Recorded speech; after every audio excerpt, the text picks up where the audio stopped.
ममता बनर्जी जी पहुंची हैं, उन्होंने जो काला कोट पहना है भारतीय जनता पार्टी की काली करतूत के खिलाफ। लेकिन हम कभी ऐसा इलेक्शन कमीशन को नहीं देखा। इतना एरोगेंट है, ग्रेट लायर है।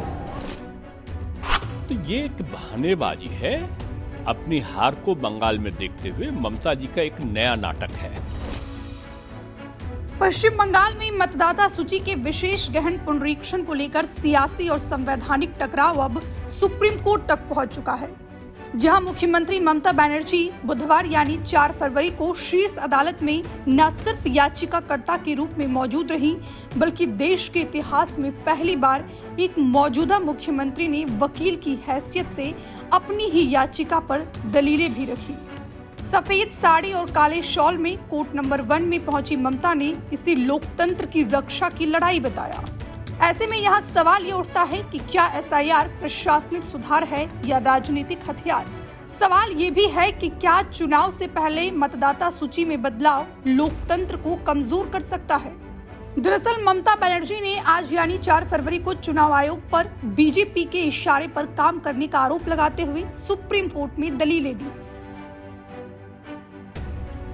पश्चिम बंगाल में चल रहा एसआईआर मनमाना, जल्दबाजी भरा और अपारदर्शी है। इस प्रक्रिया का मकसद योग्य मतदाताओं को जोड़ना नहीं, बल्कि बड़े पैमाने पर नाम हटाना है।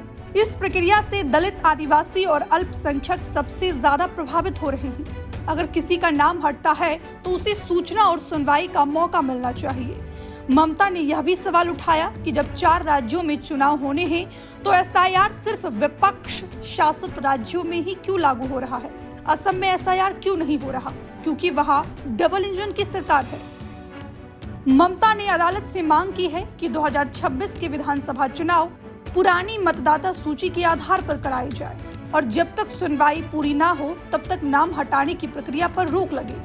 ऐसे में ममता के आरोपों पर याचिका की सुनवाई करने वाले मुख्य न्यायाधीश जस्टिस सूर्यकांत की अध्यक्षता वाली पीठ ने कहा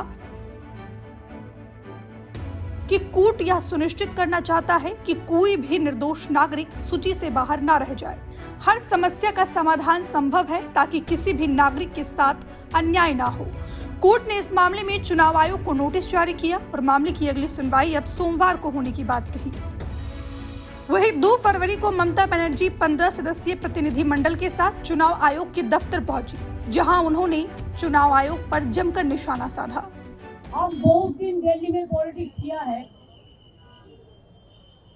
हम 4 टर्म से मिनिस्टर थे, 7 टर्म से एमपी थे, लेकिन हम कभी ऐसा इलेक्शन कमीशन को नहीं देखा जिन्होंने इतना एरोगेंट है, ग्रेट लायर है। हम उनको कहा था कि आपको कुर्सी को रेस्पेक्ट करते हैं, because no chair is permanent for anybody. One day you have to go, but don't create this precedent. And only why Bengal is being targeted. इस पूरे मामले में सियासत भी काफी उफान पर है। समाजवादी पार्टी प्रमुख अखिलेश यादव ने भी ममता बनर्जी के रुख का समर्थन किया। उन्होंने कहा कि चुनाव आयोग की जिम्मेदारी वोट बढ़ाने की होती है, घटाने की नहीं। जो ममता बनर्जी जी पहुंची हैं, उन्होंने जो काला कोट पहना है भारतीय जनता पार्टी की काली करतूत के खिलाफ। ये फॉर्म 7 जानबूझ करके किसी लखनऊ, दिल्ली, कहीं ऐसा इनका एक सेंटर बना है, कमांड सेंटर, जहां से फॉर्म भर करके जा रहे हैं, बस्ती की तरह डिस्ट्रीब्यूट हो रहे हैं और वोट कटवाए जा रहे हैं। तो अगर हम आपत्ति उठाते तो इलेक्शन कमीशन कोई जवाब ही नहीं दे रहा, किसी पे कार्रवाई नहीं कर रहा। लगता तो ये कि साठगांठ इतनी पक्की है कि भविष्य में हो सकता है इलेक्शन कमीशन में भी बिल्डिंग पे उनके भारतीय जनता पार्टी का झंडा लग जाए। हम आदरणीय ममता बनर्जी के पक्ष में हैं, उनके साथ हैं। इसी बीच ममता बनर्जी ने 2026 विधानसभा चुनाव को लेकर एक बड़ा राजनीतिक संकेत भी दे दिया है। कांग्रेस से गठबंधन पर उन्होंने 2 टूक कहा है कि इतिहास गवाह है, बंगाल में हम हमेशा अकेले लड़े और जीते हैं। ऐसे में ममता बनर्जी के इस बयान को कांग्रेस से दूरी और अकेले चुनाव लड़ने के साफ संकेत के तौर पर देखा जा रहा है। बहरहाल एसआईआर के खिलाफ ममता की ये कानूनी और राजनीतिक लड़ाई सिर्फ बंगाल तक सीमित नहीं रही, बल्कि यह बहस अब देश भर में चुनाव आयोग की भूमिका पारदर्शिता और लोकतांत्रिक अधिकारों पर केंद्रित हो चुकी है।